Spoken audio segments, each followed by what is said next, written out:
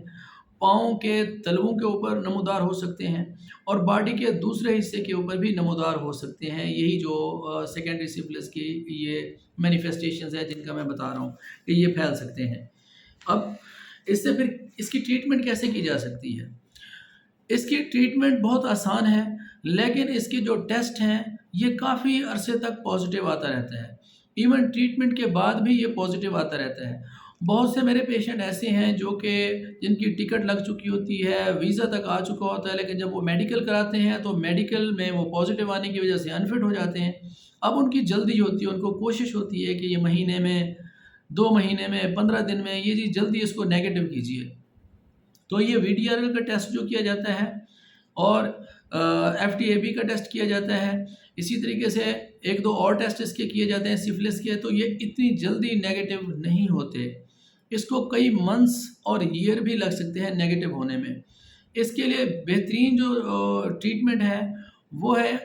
Penicillin. اگر کسی کو پینسلین سے سینسٹیوٹی ہے اور پینسلین سے اس کو الرجی ہے تو اس کے بعد ہم اس کے لیے سیفلوسپورنز گروپ ایڈوائز کرتے ہیں، لیکن یہ نیگیٹو نہیں ہوگا ایون ٹریٹمنٹ کے بعد بھی۔ یہ ڈیپینڈ کرتا ہے کہ اس کی اینٹی باڈی کا لوڈ بندے کے اندر کتنا ہے۔ میرے پیشنٹ جو جتنے سب سے جلدی جس نے نیگیٹو کیا ہے وہ 3.5 مہینوں کے بعد یہ نیگیٹو ہو گیا تھا ٹیسٹ، اور زیادہ سے زیادہ جس کو ٹائم لگا ہے اس کو 2.5 سال لگے تھے نیگیٹو ہونے میں۔ تو ایسے لوگ جنہوں نے باہر جانا ہے، غیر ملک جنہوں نے جانا ہے اور ان کے پلان میں ہے کہ ہم نے باہر جا کے پڑھنا ہے یا باہر جا کے کام کرنا ہے، کوئی جاب کرنی ہے، ان کے لیے ایڈوائز ہے کہ ویل ان ٹائم اس کی اسکریننگ کروا لیں۔ اگر خدا نخواستہ کسی میں یہ پازیٹیو ہے تو اس کی ٹریٹمنٹ بھی جلدی شروع کرا دیں، تو اس سے یہ ہے کہ ویل ان ٹائم اس کو ہم نیگیٹو کر سکتے ہیں۔ تو اس کی ٹریٹمنٹ جو ہے وہ پینسلین ہے، پینسلین جی جو ہے اس میں سب سے بیسٹ ہوتا ہے، اور دوسری بھی اس میں اینٹی بائیوٹک ہم ایڈوائز کرتے ہیں، لیکن سب سے بیسٹ گروپ یہی ہے جو اس کی ٹریٹمنٹ کے لیے ہوتا ہے، وہ ہم اس باڈی ویٹ کے اکارڈنگلی ایڈوائز کرتے ہیں۔ اور اس سے ہم بچ کیسے سکتے ہیں؟ یہ زیادہ مزید نہ پھیلے، کیونکہ ہمارے معاشرے کے اندر یہ کوئی کنسیپٹ نہیں ہے کسی بھی انفیکشس ڈیزیز کو روکنے کے لیے کہ اس کو ہم پہلے ہی بیماری سے پہلے کوئی ٹیسٹ کروائیں، لیکن اسی وجہ سے یہ خاموشی سے بیماری بڑھتی بھی جا رہی ہے، اور دوسرا اس سے ایک سے دوسرے میں منتقل ہونے کی وجہ سے وائف میں اور وائف سے بچوں میں اور اس طریقے سے پورے خاندان کو متاثر کر رہی ہے یہ بیماری، اور اس کی وجہ سے ان کے آرگنز بھی with the passage of time damage ہوتے ہیں، اور اینڈ پہ جا کے پتہ چلتا ہے کہ ان کے اندر یہ بیماری موجود تھی۔ تو اس سے بچاؤ کے لیے سمپل 3 کام اگر کیے جائیں تو اس بیماری کو بڑھنے سے، پھیلنے سے، لوگوں میں جانے سے روکا جا سکتا ہے۔ سب سے پہلے ہے احتیاط کیجیے، اپنے تعلقات اپنی وائف تک ہی محدود رکھیں، مونوگیمس رہیں، یعنی ایک وائف کے ساتھ ایک ہسبینڈ کا کانٹیکٹ جب تک رہتا ہے اور وہ اس کے ساتھ وفادار رہتے ہیں تو اس وجہ سے بیماری نہیں پھیلتی۔ جب ملٹیپل پارٹنرز ہوں تو اس کے بعد انفیکشن پھیلنے کا خطرہ ہوتا ہے۔ تو سب سے پہلا اصول جو ہے کہ اپنے آپ کو ریسٹرکٹ رہیں، مونوگیمس رہیں، اپنے میسز کے ساتھ ہی صرف تعلقات رکھیں۔ دوسرے نمبر پہ اس کا ہے کہ ارلی اسکریننگ کروا لیں، اسکریننگ کروائیں۔ ہر بندہ جو ہائی رسک ایریاز کے خصوصاً جو لوگ ہیں وہ اپنی اسکریننگ کروائیں، اور اسکریننگ سے ارلی ڈیٹیکشن ہوگی، جلدی پتہ چلے گا، جلدی کیور ہوگا، اور ایک بندہ کیور ہو جائے گا تو وہ فیملی میں مزید سپریڈ نہیں کر سکے گا۔ اور تیسرے نمبر کے اوپر ہے اگر کبھی خدا نخواستہ مجبوری سے سیکس کر لیتا ہے غلطی سے تو کنڈوم کا استعمال کیجیے۔ یہ ایک بیسٹ اور سستا سا اور آسان سی ایک پروٹیکٹیو ڈیوائس سمجھ لیں ہے کہ اس سے سیکشولی ٹرانسمیٹڈ ڈیزیز کو روکا جا سکتا ہے۔ تو یہ 3 میئرز لینے سے اس سے ہم بچ سکتے ہیں اور اس کی شرح کو کم کر سکتے ہیں۔ ایڈوانس کنٹریز میں اس کو بہت زیادہ کنٹرول کر لیا گیا ہے، لیکن ہمارے ملک کے اندر اور ہمارے اس ریجن کے اندر یہ ہر سال اس کے کیسز بڑھتے چلے جا رہے ہیں، اور اس کی وجہ یہی غفلت ہے، اسکریننگ کا نہ ہونا ہے، اور اس کو انڈر ایسٹیمیٹ کرنا ہے اور جہالت ہے۔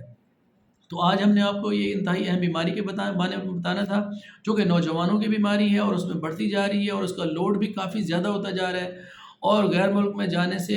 یہ روکنے والی بیماری ہے، اور جلدی ٹھیک بھی نیگیٹو بھی نہیں ہوتی۔ کیور جلدی ہو سکتی ہے لیکن یہ نیگیٹو نہیں ہوتی، اور جب تک یہ نیگیٹو نہیں ہوگی آپ کو کوئی بھی ملک اپنے ملک میں آنے کے لیے الاؤ نہیں کرے گا، انٹر نہیں ہونے دے گا، آپ کو ویزا نہیں لگے گا۔ اگر آپ کے دوستوں میں، رشتہ داروں میں یا قریب ہمسایوں میں یا علاقے میں کوئی اس ٹائپ کا مریض ہے جس کا VDRL یا سفلس کا ٹیسٹ، آرشک کا ٹیسٹ پازیٹیو ہے اور وہ نیگیٹو نہیں ہو رہا، تو وہ ہمارے پاس کلینک پہ تشریف لائے، ہم اس کا ٹیسٹ کو ایویلویٹ کریں گے، اس کی بیسٹ ٹریٹمنٹ دیں گے اور انشاءاللہ ایسے جلدی ان کا یہ بیماری ختم ہو جائے گی اور ان کا یہ ٹیسٹ بھی with the passage of time negative ہو جائے گا۔ Thank you very much.